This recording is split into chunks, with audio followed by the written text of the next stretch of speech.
This is the Loose Screws podcast. I'm Commander Burr.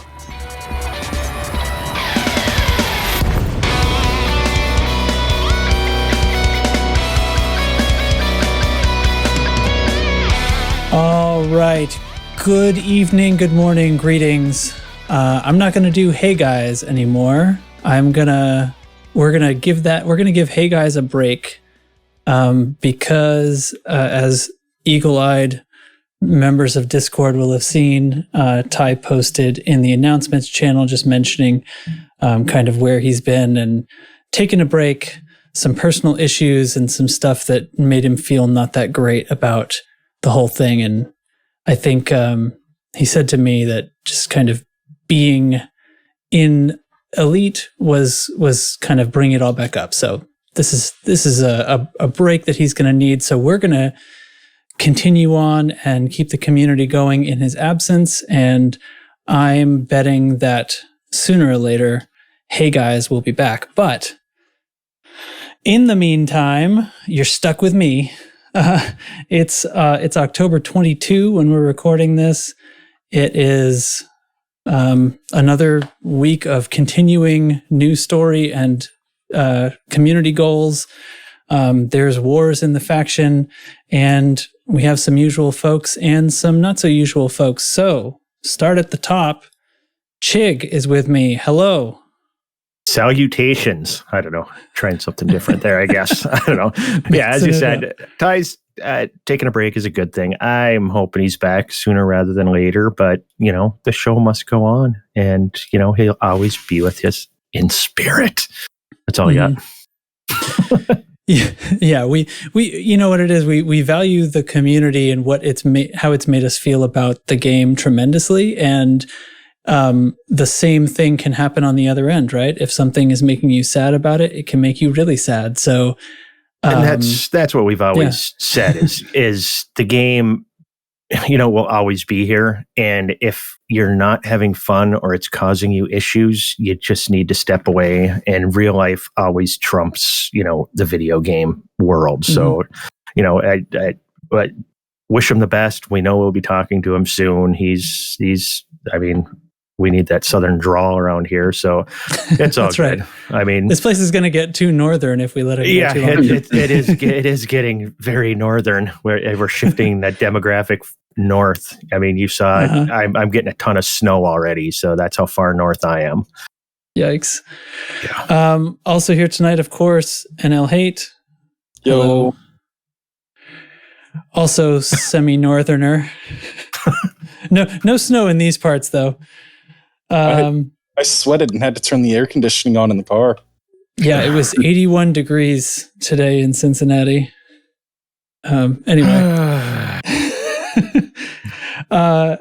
So we've got a couple of special guests tonight as well. Mr. Commander Professor Awan, welcome back. Hello. It's nice to be back.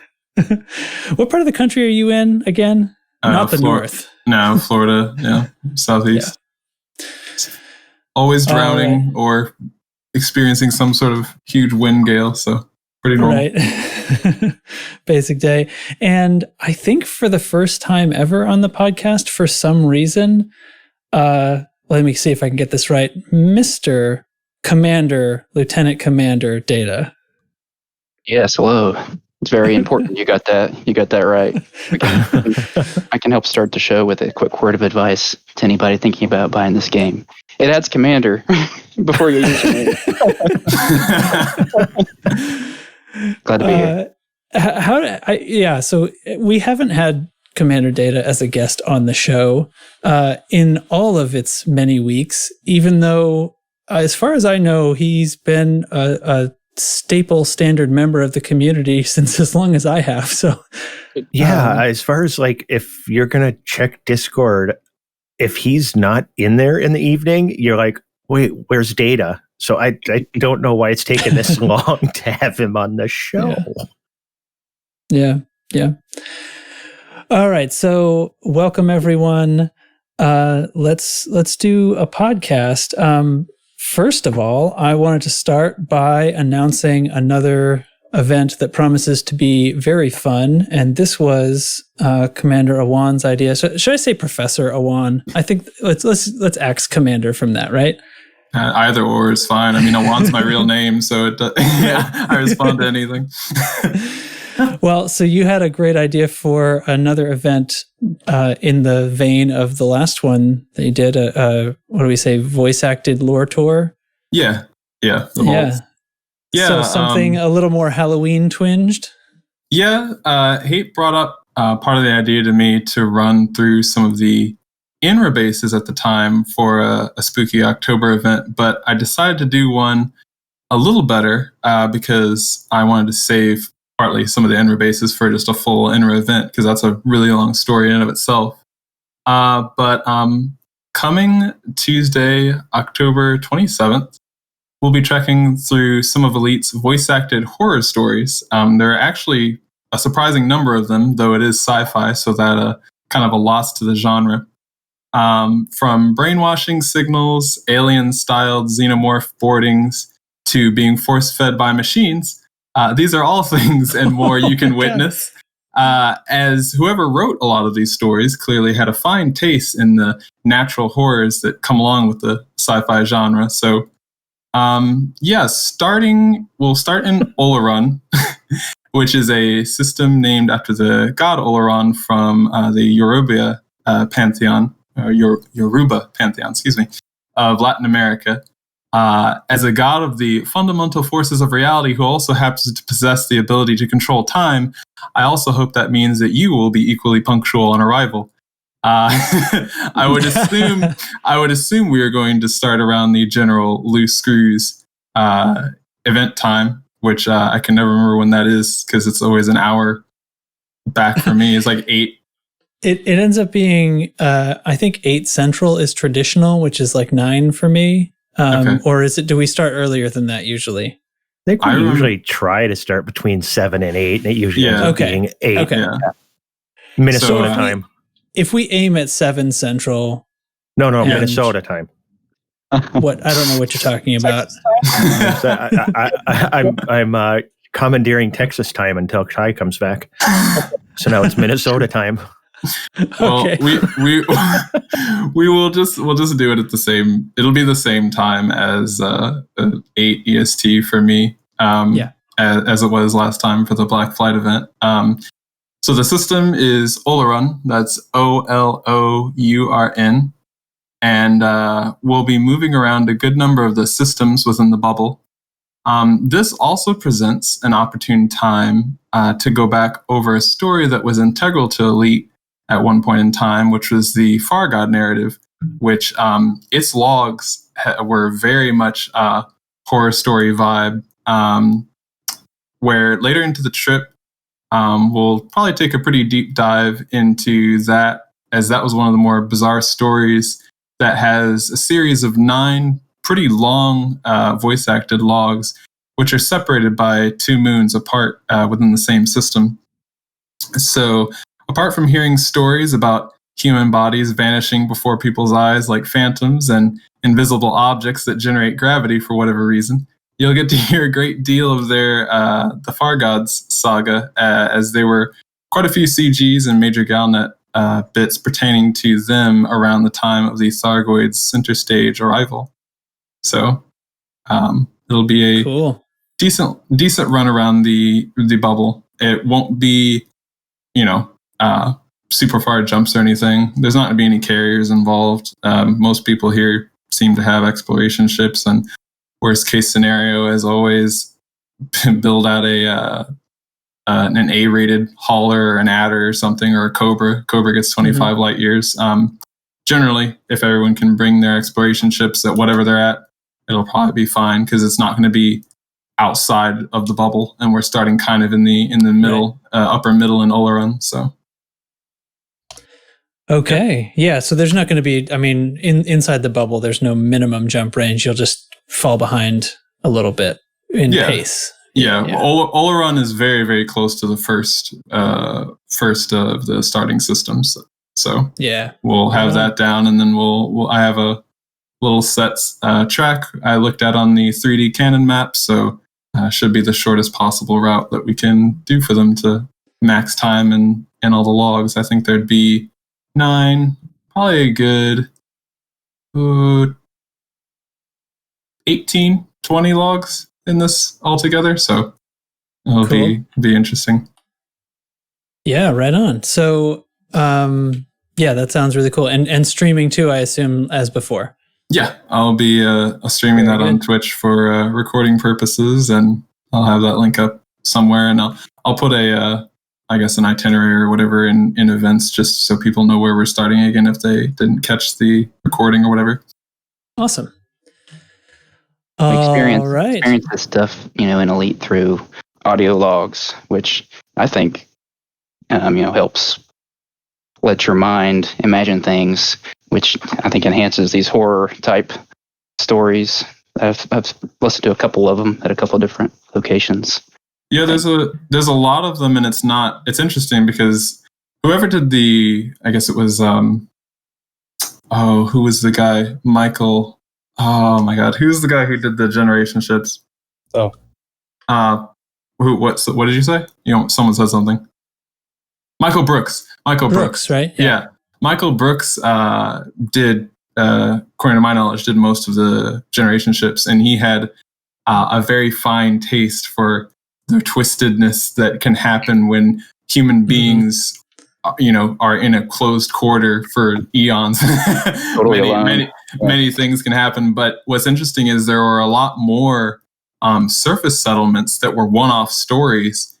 And that's a lot of stuff you don't usually hear about, because someone will report it to canon, or just someone will find it. Oh, that was really interesting. That was a cool story. And it gets forgotten because it's not one of the main, it's not a, big in-your-face generation ship, or it's not, the big, most people that come to this game only know Thargoid and Guardian in big bold letters, and they don't have anything else to tie that together.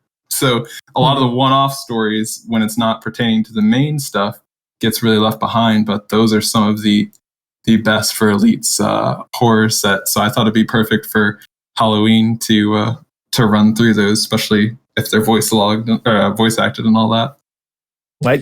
A lot of people just don't realize how much of that is in the game. I mean, it's everywhere. You've opened my eyes to a ton of it. It's like you keep saying you've got to look, and people don't look. Yeah, and the worst part is, like, canon for the longest time used to get a lot of heat for FDev tell canon stuff behind, under the table before they release it, so canon can hype it up. But when you get a few hundred people who have been looking into the game very deeply for many, many years, and then have all collectively tested stuff in the thousands, it's pretty easy to follow a breadcrumb trail and find this stuff. It's the difference between someone can go finding absolutely nothing for years, and how I was doing my Constellation project, and I found back to back in one night 5 undiscovered crashed ships, some that had little log pieces to them, just because I figured out the method of how they were implemented. So it's all a technique, which isn't begotten by sitting in a Hazres, which there's nothing wrong with that. It's just it is something that you have to get used to. A lot of people feel bad that they haven't found anything, but it's not something you just kind of snap your fingers and start doing it with the way Frontier hides things. Yeah, it's not galaxy without some sort of method. Mm-hmm. Yeah, so it's always fun to do these, and I absolutely love whoever the writer is. I would love to personally meet them. Out of anyone on the dev team, just meet the writers for these past stories, because they're really good. Awesome. All right. Well, I'm really excited and hope to see everybody Tuesday. And yeah, it'll be a spooky adventure. Okay. That was scratch my lameness from the record. On the topic of events planned for this week, tomorrow I am taking my fleet carrier out to the Crystal Forest Shard sites. So if you're hearing this, and if you can hear the sound of my voice, and it's noon before Friday, there will be a fleet carrier going to the Crystal Shard sites. You can catch a ride. Bring in SRV. So you can bring 2. Yeah. So no engineering mat shaming if you get all stocked up. Yeah. Engineering mat shaming. Yeah. Get out As there, in get your those of engineering us who mat don't stocked. have enough. Yeah. I have a tendency to creep a Nara and see that somebody doesn't have shit for engineering mats, and I give them shit. So I just took It this happens. Motivation. ask Dubs. So if you don't want to get shit from Chig about not having engineering mats, get to the carrier. Get to the carrier. Nice. Oh my God. Arnold. Great. What do you say we do a squadron update? I'm ready. Incoming priority message. Squadron briefing.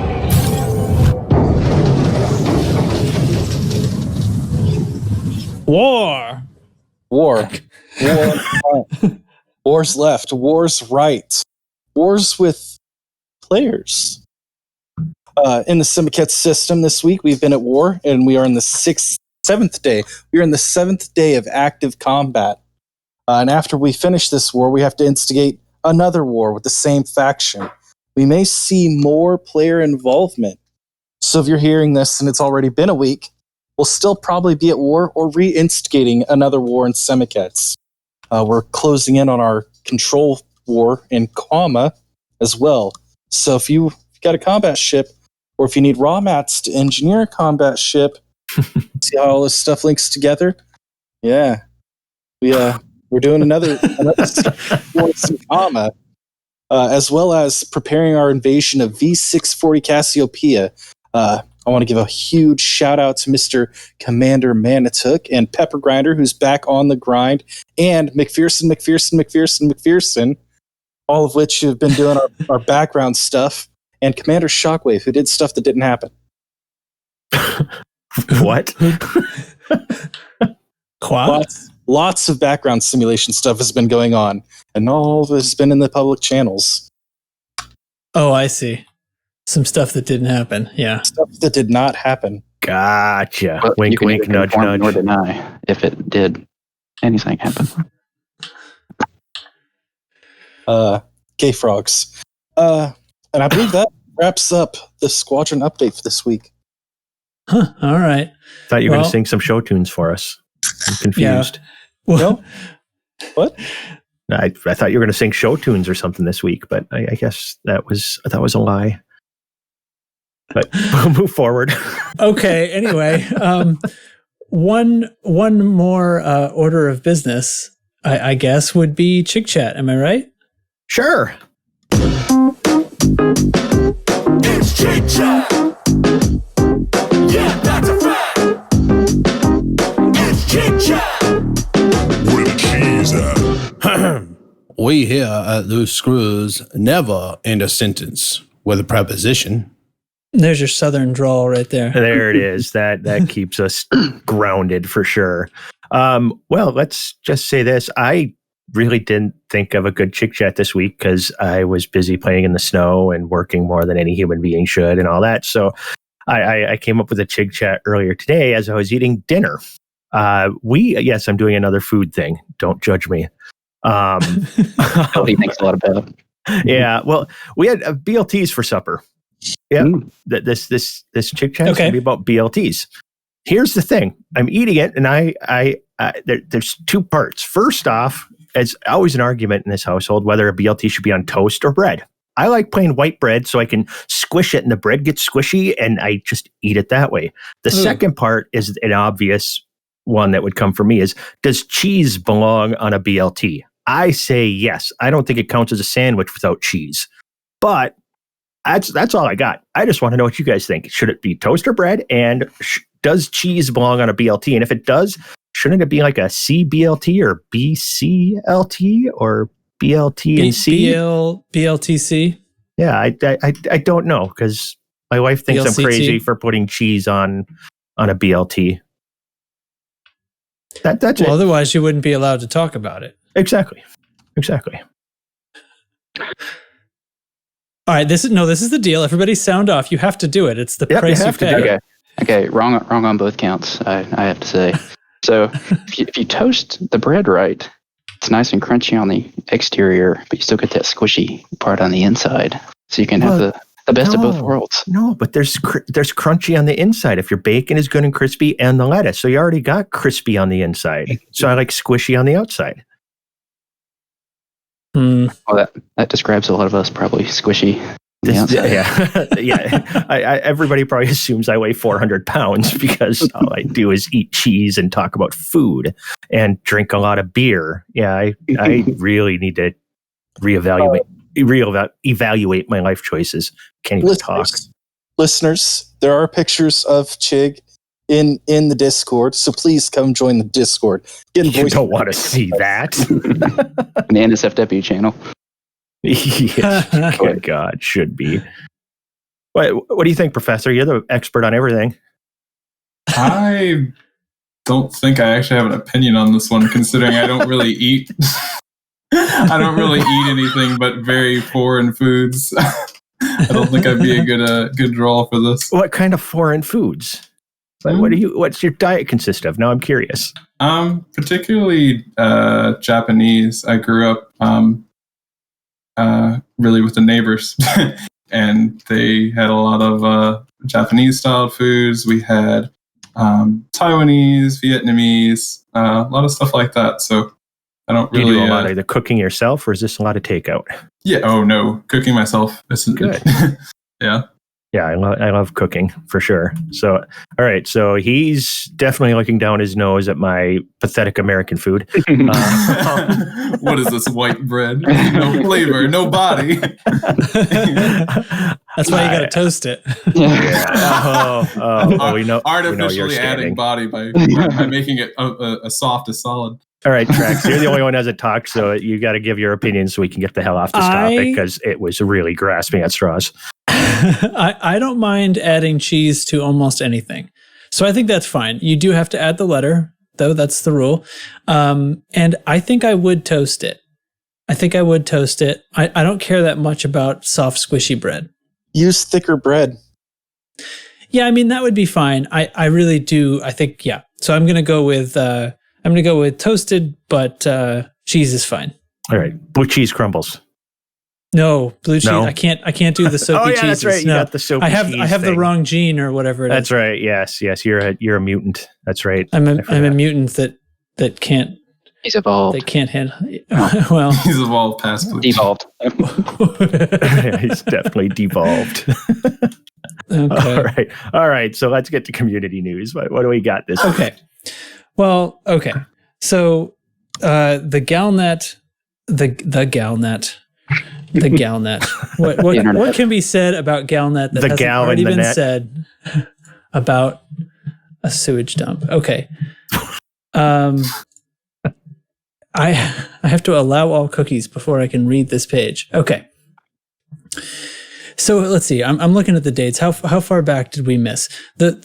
I think the thing that has happened since we had an episode of the podcast was now all fingers are pointing back at President Hudson for this Starship One business. This is like open discussion, people. Jump in here because I know there's a lot going on here that I didn't know about before, but basically now the Starship One, the assassination and the destruction of Starship One from way back was reinvestigated and now thought to be, or I guess it's a sure thing now that it was this person who was sort of a right-hand man to President Hudson or like his best friend or something. Am I going in the right direction? It was a vice admiral who was really good friends with Hudson way back when Hudson was well below Jasmina, in like the first year of Elite. Jasmina was by no means a saint, and he always had an extreme open distaste for her. But I don't know if I would go as far to say as he would be necessarily the killing type, because of how much he valued the Federation. But I will say, he went from right after Jasmina was missing, he went and Winters took power. He went right after her, and within like a month or two was like got her voted out as a vote of no confidence. Granted, she was only the Secretary of State at the time, and she was added on board because of an emergency. However, he got her voted out of a vote of no confidence really fast. He was extremely critical about her really quick, which I guess in a state of emergency you might, but at the same time it was kind of a, shouldering your way through to upper ranks. Like in hindsight, it looks a little different kind of thing. Yeah. I don't know. Silence is never a good thing, but with the way human beings behave, sometimes it's the only thing you can do even if you haven't done anything. So you're not totally convinced? I'm leaning there. It would make sense, but it sounds a little too easy. The potential I'm more thinking of is there were many talks about how they hated Jasmina, and the buddy of his ended up getting radicalized with the idea and kind of just went ahead and took the hit. Now the cover up would have been perfect if there had never been the Antares, the Highlander Antares incident. If anyone is, I'm not trying to plug my own stuff, I just thought about it though. If anyone has questions about Highlander Antares in this kind of era, I did do a Starship One video, which I can throw in the video and media links in Discord again. But it's on the Professor Awan YouTube channel, and just type in Starship One and you should find it. But if it hadn't been for the Highlander Antares and Leong deciding, you know what, okay, that ship went missing, and there was already a scandal with the Highlander Antares, maybe we should go ahead and try and find it so we don't get questions asked either. Then they found a ship that was 50 years old that blew up and shattered into pieces. So Hudson was like, well, they did it, then we can probably find the Starship One. So it's kind of, it wouldn't make 100%. It would be the perfect cover up though, of like, well, we tried to look and didn't find anything, and then, oh shit, we actually found something. You know what I mean? It'd be the perfect cover up that way if you didn't expect to find anything at all, but then you did. But I don't know. I'm kind of in between, and I also don't think they would by any means remove him out of power fully, because they do kind of have a bit of a safeguard with how power play functions. I don't think that they would just remove an entire person as a power out unless he had a small coup as a power, and then Winters takes over. But I don't know. I'm kind of leaning towards him not being the case, and the friend was radicalized. I mean, he was the leader at the time, and potentially still is. I have to look at his history against, it's like 4 years old information, but I remember he was the, one of the major commanders of the federal military at the time, and potentially I believe still is a large wing of it. So it wouldn't take much if you go, you know what, forget this person. Wow, this is a good attempt. The last thing I will say is that it is strange that there was, Jasmina herself issued a detour for before shipping off when Starship One went out on its little presidential tour, and she decided to make a detour. And when that detour happened, it didn't make the detour. So she also did something, like in the sense of like change the plan, and then there's three things there that don't add up fully. If you get what I'm getting at here, she made an unscheduled detour out of the middle of nowhere, and that was never talked about. Hudson went ahead and decided to try and find her, but he did strong arm his way through, and it could have been happenstance that they found it and he didn't expect to. And also a radicalized friend who owns almost the entire military, and you know what, this person is terrible. We need to get rid of her. So I don't know. There's three things there that don't fully add up, but also might not add up because the story is 4 years old and and it was spread across a long time. It ended in the 2.5 year of Elite. We didn't hear much. It was the lead up. Jasmina was the lead up to the Guardians, and then after that, Starship One went dark as far as its story on the case. So, give or take, I'm kind of leaning against it, but we'll see. Is that the story that ends with? They find her later? They find Halsey? Yeah, she's found. She's talking about. She's seen the architects of creation. She's seen, interacted with these beings or whatever. Whether that could be not even the Guardians, could have been their AI actually. Just the neurological network there. But it was meant to be the prelude to the Guardians. However, Elite commanders are nosy little people and found the first Guardian ruin via a trailer. And so we missed out on, according to Drew Waker, we missed out on potentially one or two things that hasn't happened yet. Not because we found it early, but we did miss 2 steps that would have led us more info. And then afterwards, he said there's something he can't say about the Guardians because it hasn't, an interaction between that story and Halsey hasn't happened yet. So we shall see on that, or wherever that goes. But that could have just been at the time they were considering doing it, and they haven't done it. But it's a very odd story. And I think it's definitely if it's gone on this long, it's still gonna go on for another good year or so. So we'll see. Yeah, well, they've basically promised it. Yeah, well, that I know. I just meant this arc. Yeah, right. This particular kind of part of it. I am enjoying how chaotic it is. With some of them are related to community goals and some of them aren't. And there's news in the middle. There's different kind of thread points and everything. It feels really big again.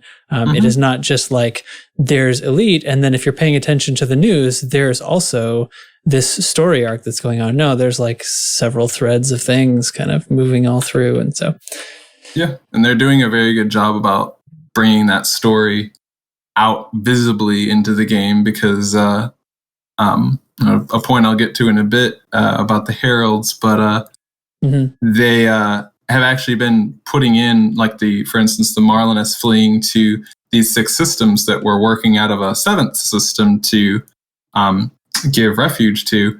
There's actually unique megaships, each one having carried the Marlinus over. So, a lot of things towards the end of Galnet's life was kind of, you read about it and that was it. But now you're actually seeing things that they took time out to name. Even if it's just a megaship and they took time to plant it and just name it, it's still more than it used to be. And there's definitely, if that's going to evolve, as definitely with Odyssey will evolve, but that'll still evolve at base game as well. So they've been doing a really good job about it as far as being real and in the game active rather than just something you can read on a little notepad doc on your computer.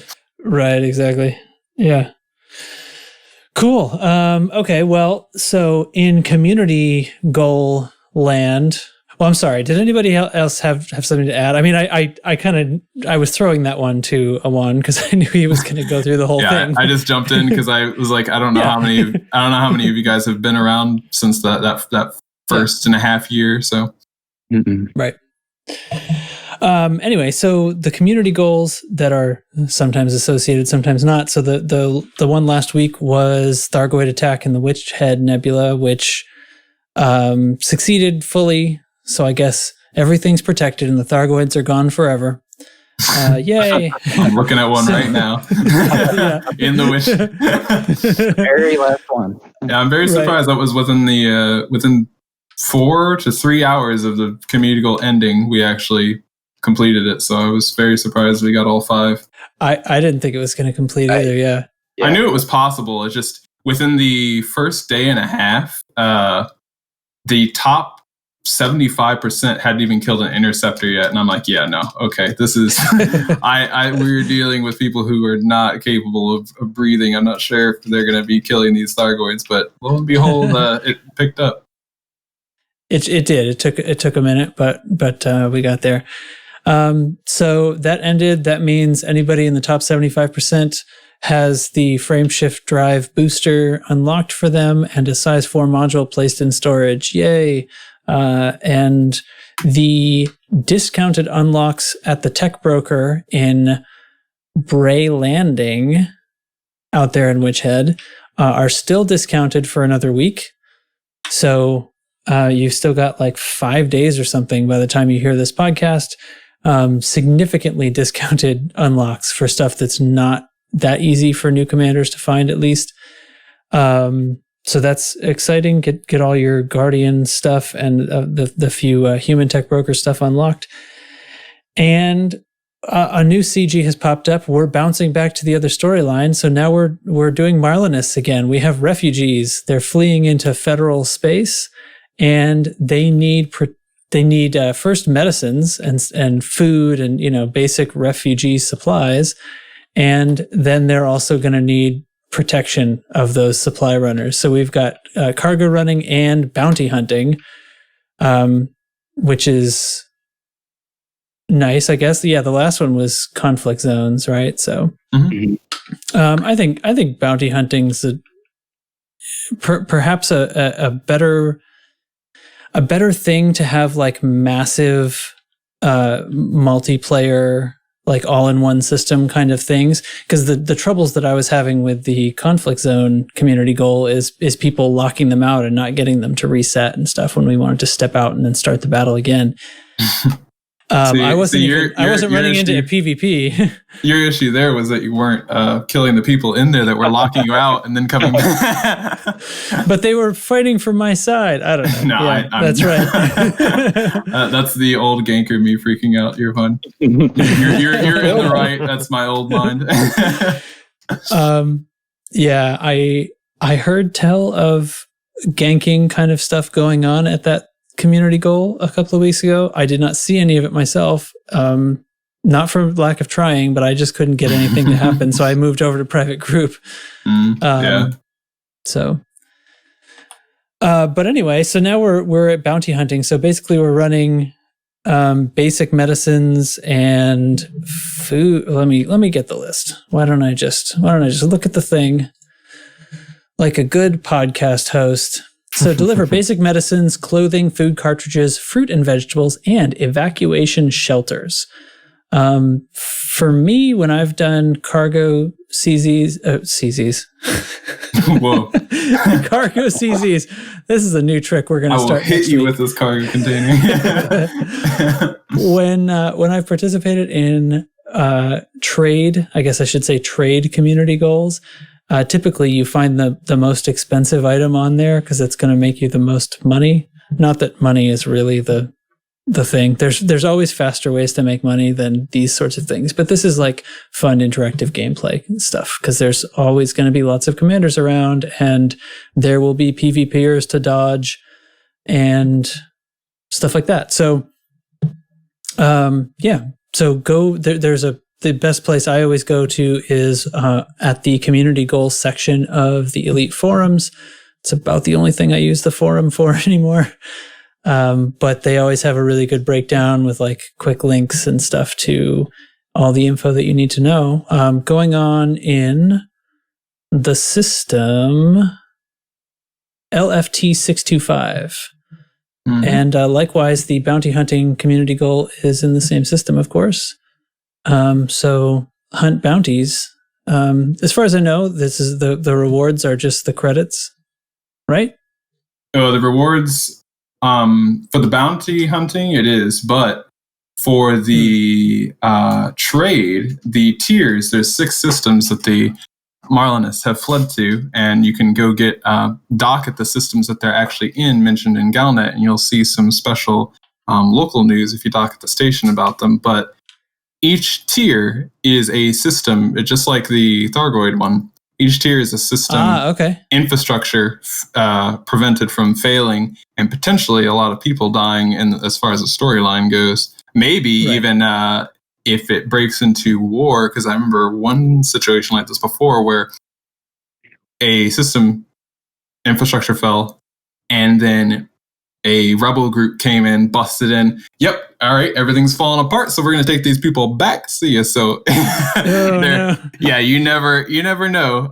But yeah, each tier is 1 through 6, and there's 6 systems. So each one is a system protected from falling into infrastructure and a lot of people dying as far as the story is concerned.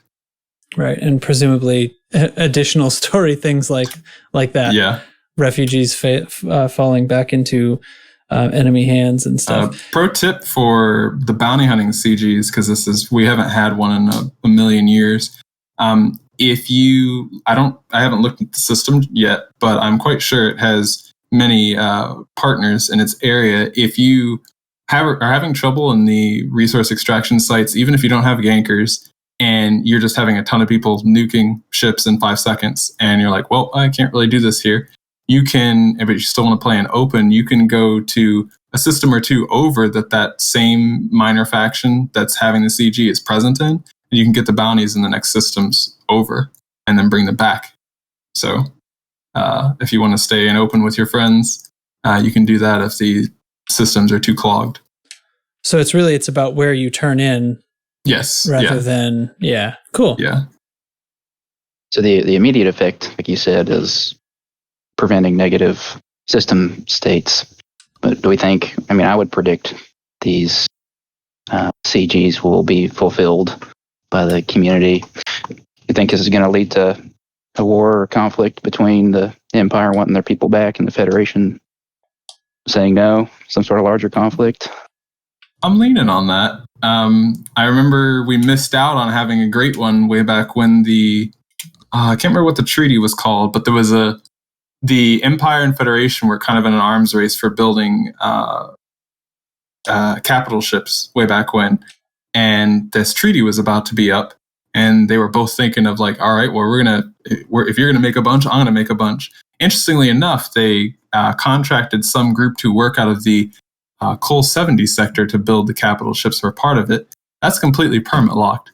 I don't know what that means for the story, but anyway, we almost missed an entire massive war between the Federation and Empire, but that one simmered down. I can't remember if it was due to CGs or the story just took a turn and they decided just to drop it. But we have yet to have a full scale, assault between the two, though.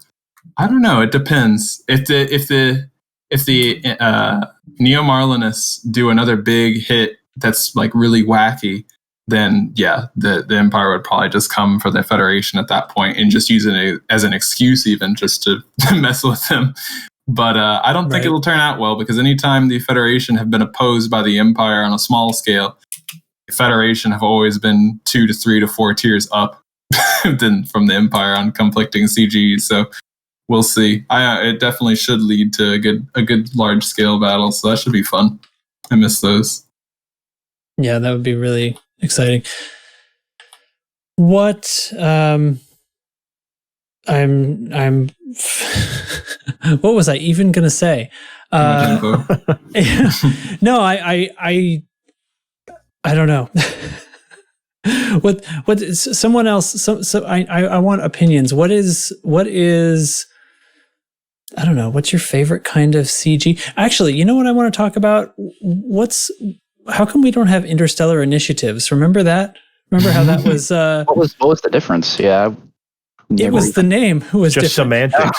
No. Actually, no. It was supposed to be that it was a longer thread, right? Rather than an individual week-long event, it was one that was, Well, it was kind of interesting in the way it worked. It was the devs were basically sitting down for like 2 months at a time, and they were going to, based on what you did every couple days to every week, it was more of a live event rather than a CG, though it did have some CGs, 1 or 2 pertained into it. Those were really interesting because they added in, like, this, for instance, the Guardian ones, that one added in 2 new modules to the game. It added in 2 mega ships now that make the trip from the system of Zende all the way out to the middle of the Guardian bubble. Every Thursday they jump alternating back and forth, so you can go out for a week at a time, or just go out one direction and skip a bunch of jumps and come back if you don't have a bunch of stuff. And then it gave us signal sources in space that dump out tons of Guardian materials at a much faster rate than you can even dream of at a surface site. We're talking like scroll down the list for 3 pages in the context panel. So they were a bit different than just community goals where it's like, all right, here's your alternatives, here's the tiers later. As far as them not being there, as far as my take on it, it was kind of, they might come back in a different form when Odyssey hits, but as far as now, they don't really have a place, because back then that was when the story was dry and they didn't have a way of like, well, we can't just start up all these storylines again, so we need to be more interactive with the community, and the community managers were largely doing it, and they didn't have that team set aside that Arf talked about that they have now for the stories. So it was placeholder-ish, but I don't know. Palin almost died, and so it was it was cooler than CGs, but I don't think we'll have anything like that until Odyssey rolls around again. So I don't think it's something like that's gone forever. It probably won't be called the same thing, but I think they were a good spark at the time they were made. Well, that's funny, because my impression of it at the time was that it was like what we have now. It was sort of like a bit of choose your own adventure, but basically a pre-planned story with some branches that was going to include some community goals. Mm-hmm. So I guess there's a little bit of a difference there, but like from my perspective, it felt to me like they've brought it back. They're just not calling it. They're just not using that word anymore. Well, any of you participate in the one where Palin almost died? Yeah, I was around for that and the Zende stuff. Well, if I was to give it an analogy of the difference, and I guess they almost sort of kind of vaguely did it with the Marlinus CG, where the megaships were in the CZ, but for the Interstellar Initiative on that one with the Thargoids, they set up an entire scene, kind of a handcrafted little scene that you would go through, which is different than how, all right, here's the systems, go to the CG. That's different than the devs and the community managers took time to, all right, well, we're going to have a megaship that Palin's on. It's going to get constantly attacked by Thargoids. Then we're going to have this new Thargoid, the Ulthrus, which no one has, officially seen in the game since. We're going to have that descend over his destroyed base that he's leaving from. We're also going to put scouts over the base that you can fight. They've never had, Thargoids over a live base you could dock at, that they were shooting at the live base you could dock at as you docked. They had, it was the first time we had, which I guess now this kind of is incorporated. It was the first time we had an engineer potentially being removed, but that has happened again. So they have incorporated qualities, but they were setting up full scenes in some of those areas that were more than just, all right, bounty hunting CG guys, go to the station that's already exists, and then, so it's a bit different. But I see. So we're lacking the handcrafted instances and. Yeah, I mean, the Marlinus did have the megaships in a CZ, and I've never seen them in a CZ before. So, and they were fighting back, so that was interesting. So we haven't lost it all, but it's as time goes, I kind of wish they had done maybe some CZs for the Thargoid CG we just had. That would have been fun. Some AX CZs just to watch people. But we probably, if they had done that, we probably would not have saved anything. If I'm being honest with you, there's no way people are living through 14 interceptors and then a Hydra at the end. I've dropped into one of those once or twice. Yeah, they're funny to watch. It's funny just to watch. People watch.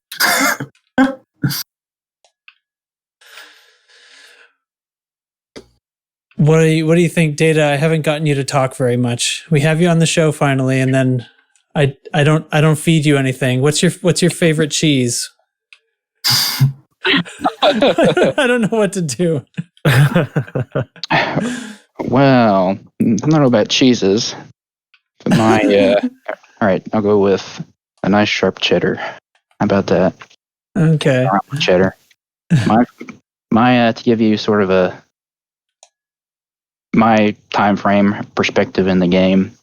The first CG I remember being a part of was also the last one that had bounty hunting in it. Was the Golconda. Mm-hmm. I thought that one was a good time. Easy enough for a newer player to get into. I think that's where I met you in game for the first time. Trax ran into you in a. That could be, yeah. Well, I mean, Data. We know, me and Trax have a few thousand hours. Well, between us. Awan has 1 million hours or so. We know Hate started late last year. How long have you been playing the game? I got into the game, bought it around August of 2019. So a little over a year I've been playing, which is far and away the longest I've ever played any game. And I just sort of stumbled onto this one. I was actually looking at Rebel Galaxy Outlaw last year, buying that game, and then I saw a video from this game pop up on YouTube. I thought, hey, this looks a little bit what drew you in than that. What drew you in to this game? What was the main draw for you? Oh, the flight, definitely. Yeah. That's what was sort of showed off in the video. That's sort of the surface level thing that drew me in, and always you're learning double elite or triple elite now? I am only elite in trade. Really? That's the one that I shot for. You did not come out with us on the trip, did you? I did. I'm most of the way through Pioneer. I think that might be the one before Elite on Explorer rank. I did not do the Liang Rui multiplier on the data there. But yeah, I think I saw loose screws being talked about on the Elite Dangerous subreddit soon after I started playing, and hopped in the Discord. We're on Reddit? And what? Wait, what? News to me.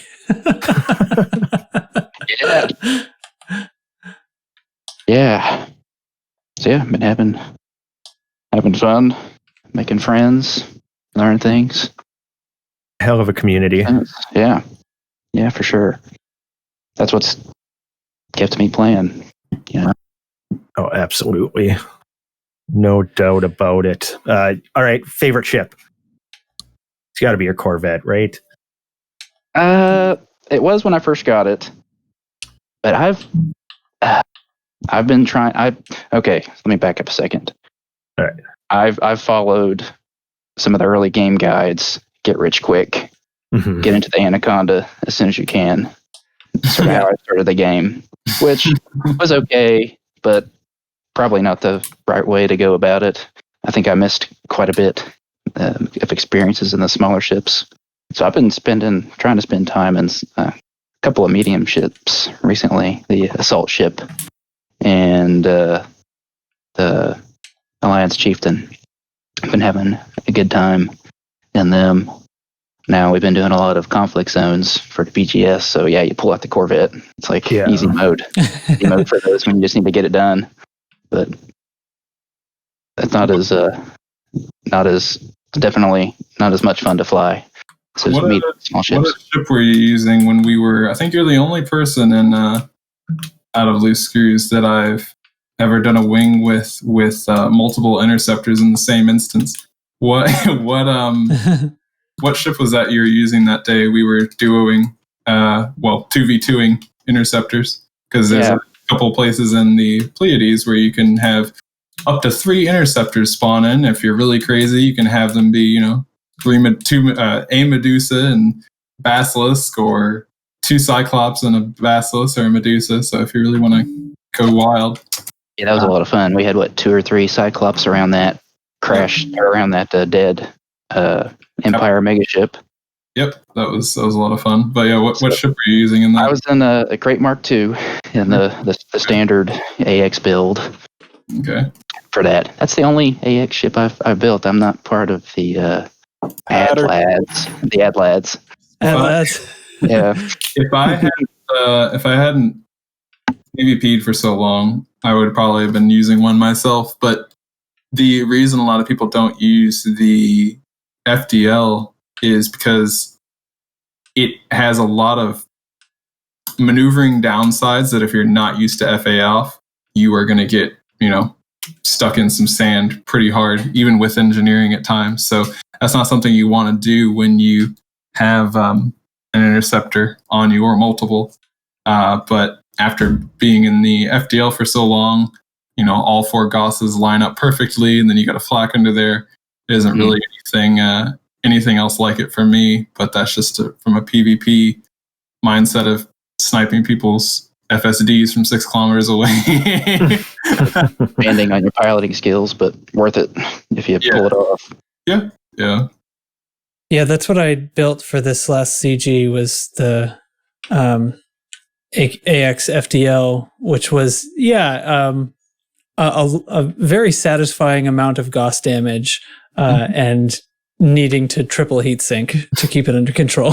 I am building, and in response to that, I am building a FDL that can run all the same stuff, but it can run on a G5 low emission power plant somehow and still get away with it. So if you toggle a few modules, that's 0.14 heat efficiency. So negative 53% heat emissions. I think that would end up being around 15% heat idle and maybe 20 something with alternating fire of Gauss. So that'll be an exciting. If you alternate the triggers. Yeah. I've been trying to. That one's a little too. It's perfectly fine for Medusa solos. You're using a build really close to what I use, but the Hydras have the wonderful trait of saying, hey, we got this cool model. I can't think of any new ideas right now to add. So just jack that Medusa stat up like 7,000 times and have fun, guys. It's so all armor. Yeah, I am not. I'm practicing my Hydra solos, and I've broken a heart or 2. I probably could have gone for maybe 5 or so, but I haven't stayed because I know I won't make it for the whole 8.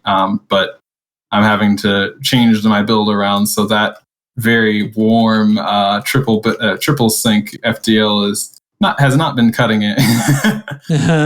But yeah, so yeah, no, that was a lot of fun. There's a few instances, and what I was referring to with data, there's a few instances around the Pleiades where you can get multiples, and I think we went out and we did a Medusa fight over a planetary surface, and then we did 3 Cyclops in an area, which is just Cyclops, but it's still, when you have multiple swarms around you, trying to hit them while also paying attention to 3 targets that can lightning you at any moment. You might not be at the risk of dying necessarily, but if one of them lightnings you, another one lightnings you, and then someone gets on top of you and all 3 swarms are there, you may die. Maybe. There's a chance you might have problems at least. And fighting over the surface introduces, a little bit more, maybe another technique into it, right? If you stay so close to the surface, they don't. Yeah, I wish more people knew about the surface fights, because the interceptors have a completely different fighting profile while being over a planet. They can't deploy their swarm because the swarm can't handle any amount of gravity. If they get above I thought that changed in a recent update. Nope. If they get over 10 kilometers, however, they can. That's enough room. So now what's funny, and I don't know if this is intentional or not, but it really makes the coding look smart. If the Medusa or the interceptor will try and bait you up to about 11 kilometers, and once it deploys its swarm, it will try and stay up there to keep you out of Gauss range. So it will try and constantly go way up and bait you, and if you don't follow it, it just, okay, fine, he's not coming up, let's go back down. So you have to pay attention to not just all of a sudden get a massive swarm spawning, because if the swarm spawns, it'll be in like an immediate rage state. So it's going to be constant kamikaze and swarms back to back, and if it's a Medusa, that's not fun. So yeah, we had a lot of fun with that. Yeah, I'm running away as fast as I can, and Awan, I look beside me. He's flying backwards right beside of me at 500 some meters per second. Yeah, I'm overtaking you backwards, like it's completely stable. Hey, how you doing? Yeah, we had a bad time with that at the end there, though. We got EMP'd, and we were both facing towards the ground. We lived, but that was minorly concerning for his ship because I don't think you had a bunch of shields on it at the time. Minorly concerning. One thing I'd like to add before we got too far away from the memory of what we talked about with Galnet and the I forgot about that.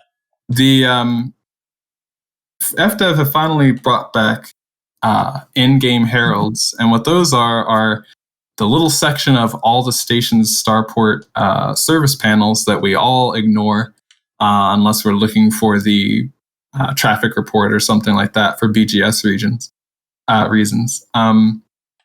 They have been adding in articles that either go along with Galnet or, interestingly enough, like they used to, sometimes contradict what Galnet reports. A good example is the Marlinus section where the Empire was talking about, we need to get rid of these people because they are definitely the terrorists. And that was kind of the end of the Galnet article. And then you go to a couple of the systems that were reported to actually have this lockdown happening. And sure enough, you'll find that there's a lockdown happening.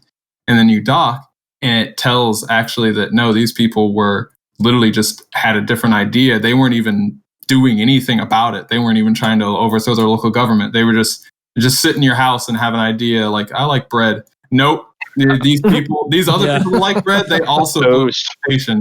So you need to go. I met a bread lover once. Yeah. So it was that level. And that's interesting because a lot of people mistake Elite story and take it for a very, red versus blue sort of deal where, this side is 100% the good guys and this side is 100% the bad guys. And the Heralds being the local news feed, they used to hide a lot of lore in them, and they finally brought them back. And over the past 3 weeks, I would say, anytime they mention a system in there and you go to it, it has a local herald further explaining things. So what I wanted to add was that anytime you see a system in Galnet and you feel like it, go ahead and head on over there and see what they've added, because I recently not only found the Herald, to my surprise, I found some brand new megaships that they added and named, and that where the Marlinus said, they had carried the Marlinus there. And you might find something interesting along the way there. And not everyone has picked up on it. Even some people in canon have been forgetting to look because, it's been so long that we've had out of the habit. Yeah, we used to have heralds all the time. Usually they hid codes. They hid, it was usually just codes, key ciphers that went to other audio to go decrypt, stuff like that. So, but yeah, they're back in the game now. So if you see a system in Galnet, head on over there. And then the Herald section is you literally dock, go to the Starport services. And if you're looking in the middle of it, just below the person, it'll be towards the middle bottom below the Galnet article. And that's the local news section. So I'm very, very pleased that they added those back, because those are a lot of fun to find. And in a lot of cases, there's a lot more out there that aren't even mentioned in Galnet. So it'll be, but there's a good starter set, right? Because they are feeding some of them to you, so you don't have to. That, hey, these exist. You can look. I'm waiting for the day we actually find the Neo Marlinus group somewhere down there in the Empire systems, because back when Emperor's Dawn was around, when they were trying to assassinate the Empire, they were actually an in-game minor faction, but they didn't come up on like EDDB or anything. They were an injected faction that was kind of hidden at the bottom with no influence. So never know what you might find in some of the names mentioned in Galnet.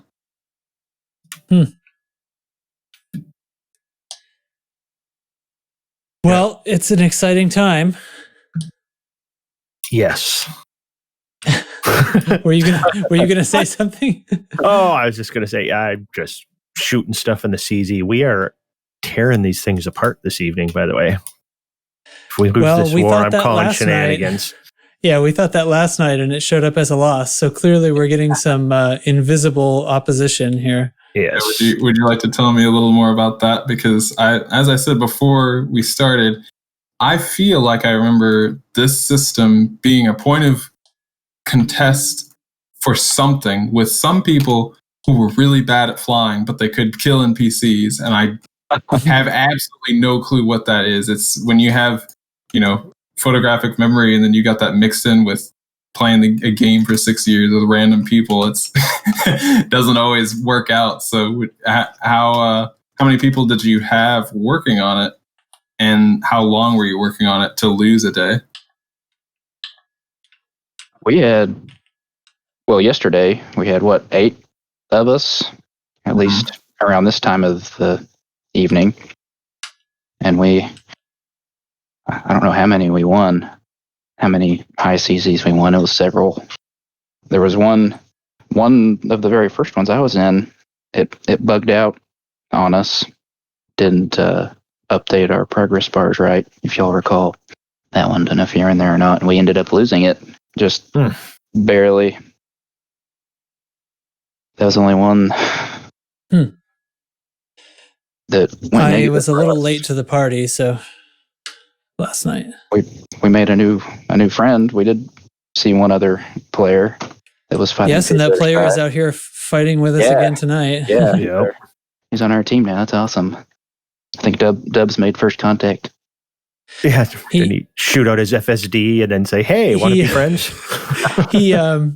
He turned up in his weird Type 10 build, and apparently that wasn't good enough to take this guy out. So, all-shot cannon build, which wasn't good enough, so he went back and got his Corvette. And I don't know if he just shot out the FSD or if he blew the guy right up, but made fast friends shortly thereafter. There was no killing. Oh, okay, good. Yeah, he made it nice. What it might have been was a Pranav Antal CG system, or some key point in the story there, because it's right in his the Utopia's power play. That might have been where I'm hearing it. I just remember one time period of people getting really angry about the system, but the weirdest part is no one existed there. So I don't know who was getting angry about it, but who knows? People can get mad about anything, and in general and in Elite especially. So right. There you have it. We've had some issues before where we expected to be making better progress on influence, and it was because it was like a power play system, so we were getting this sort of like passive solo mode drain working against us from commanders turning in for power play. But does that happen with a war? Because the power play isn't going to change the outcome of the war, right? Yeah, no, that wouldn't. However, people can get super RP-ish about it, and you never know if someone was working for a minor faction in there and they freak out or something. Another thing I would like. Oh, go ahead, Data, and I'll add. The enemy faction is a Federation-backed superpower, so maybe some people like supporting them for that reason.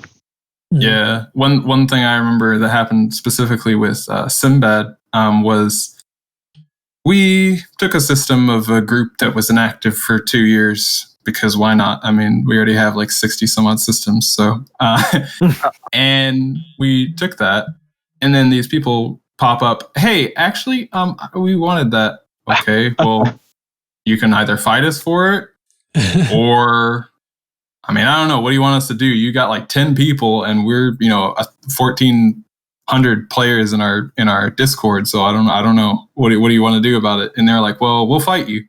And then we decided we were lazy at the time and kind of just let it be ish.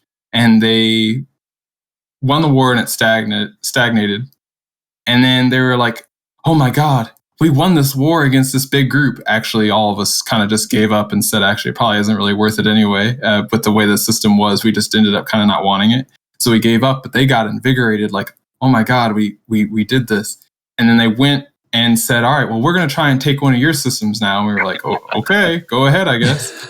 But they lied to another player group, the Winged Hussars, who, if anyone knows them, they are big. And they are mainly BGS. And they lied saying that, oh, we actually own the system that we're trying to attack now, that we and Sinbad owned. Hey, can you please help us? We're an affiliate of yours. We're in dire need. Can you help us? So it ended up we were fighting 3 player groups and still stagnant. We were winning still-ish, barely by 1% or 2 each day. But we were fighting 3 player groups, all because one group decided to get like super psycho with the RP and lied to an entire group. And then I went in there and I was like, hey, I'm from Canon. How are you? What are you guys, what are you doing to the Winged Hussars? And we talked it out. And so you never know when people get wacky and call in 13 million people because they lost a system that had 10 population. Yeah.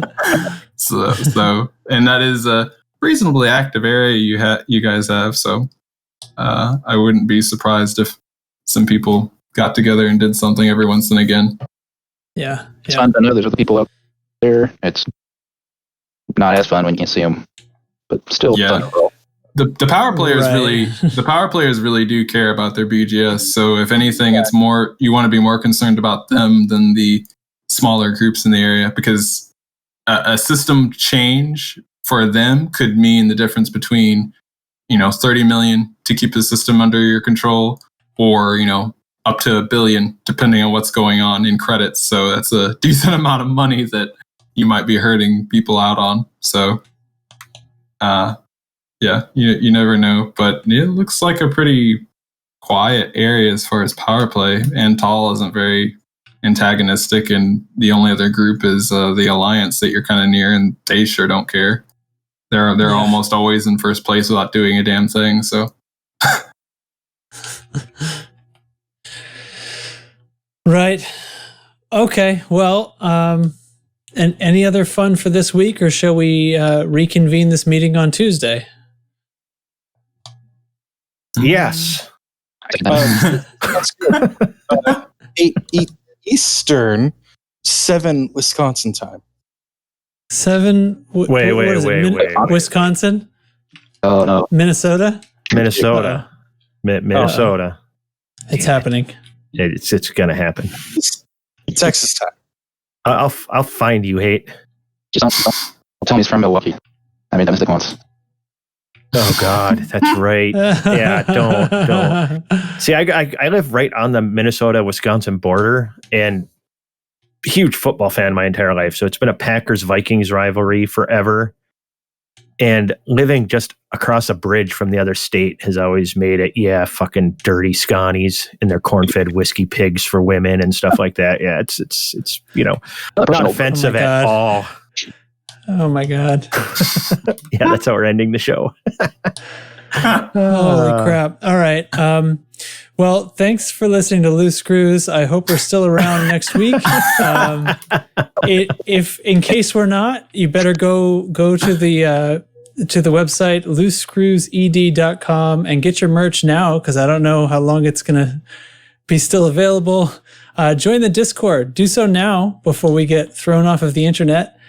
And there will be links in the show notes. There's links on the website. You know the drill.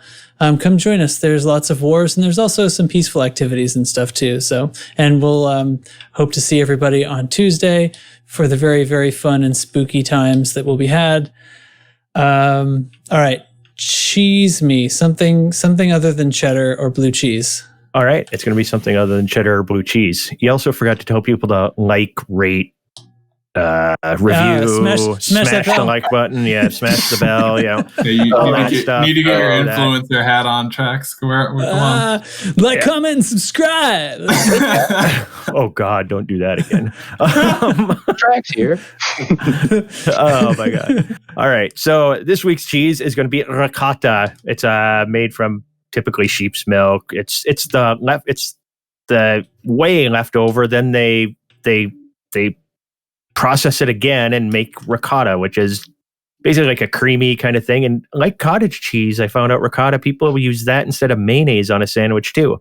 So I think that could go on a BLT. I think I might try that out. Hey, I've always used it in my lasagna. It's one of the 15 different cheeses that goes into my lasagna. So that's where I use it. And I will admit I will usually eat a spoonful of it or so as I'm making the lasagna. So that is the cheese of the week, ricotta. So all right, stay cheesy, everybody. I like that. I can get behind that. All right, thanks for listening. That's the end. That's it. Bye-bye. I'm gonna get better at this, I swear. Oh well. All right, see you later. Good. Yep.